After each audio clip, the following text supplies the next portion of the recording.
when politicians want to use the church to propagate their agenda, they say church and politics is one. When we become very tough on them, they say, no, you do the church things, leave politics to us. I am convinced, as a theologian, I am a politician as well.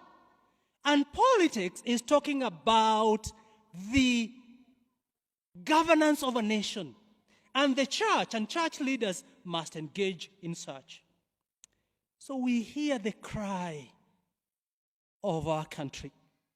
The cost of living, the depreciation of the Kenyan shilling against the dollar, which is affecting the prices of most of the commodities because we are net importers.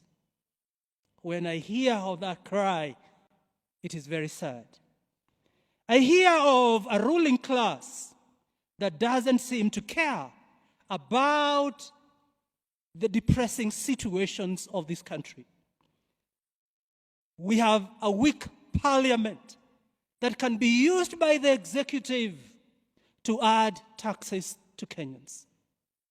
When this government was campaigning, they said they are going to reduce taxes. In fact, they were criticizing the then government, which they were part of, because of the high taxation. But today, the load of taxation is becoming heavier and heavier. And this is happening at a time when we hear of cases of grand corruption. So on one hand, you tax people. On the other one, the same government gets into scandals of corruption. For example, the edible oil. What has the government to do with edible oil?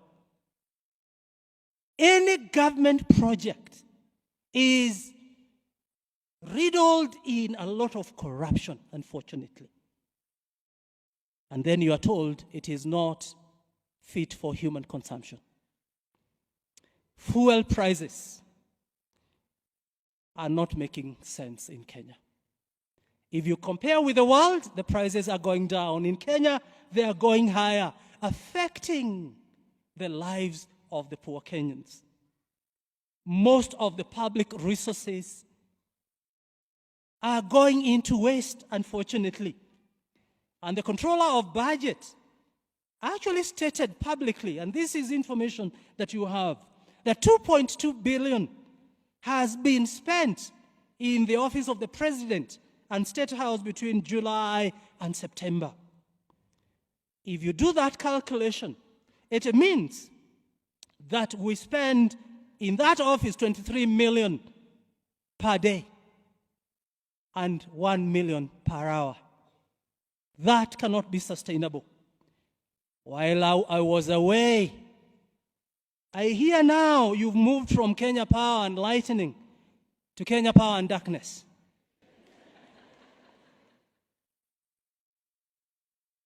And I even hear now you want to spend billions of shillings to unbundle the power lines.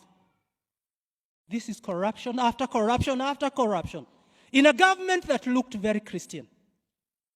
And you remember I told them not to hide in Christianity. Christianity is being men and women of integrity.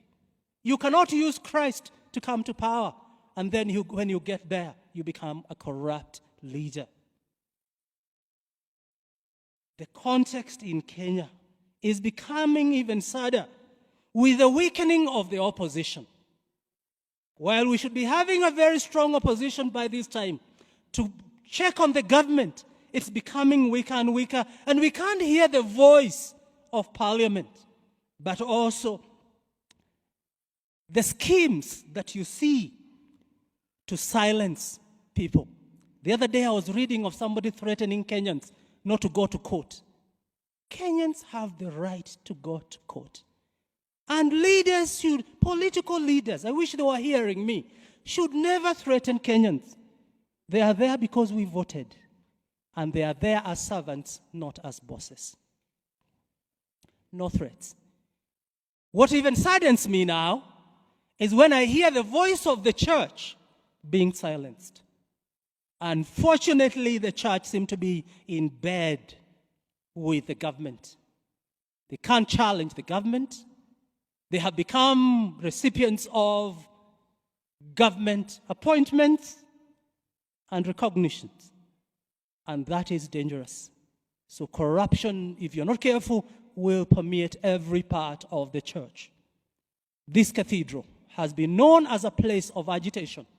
This pulpit has been used by many people in the past, archbishops and provosts, as a place of calling on the government.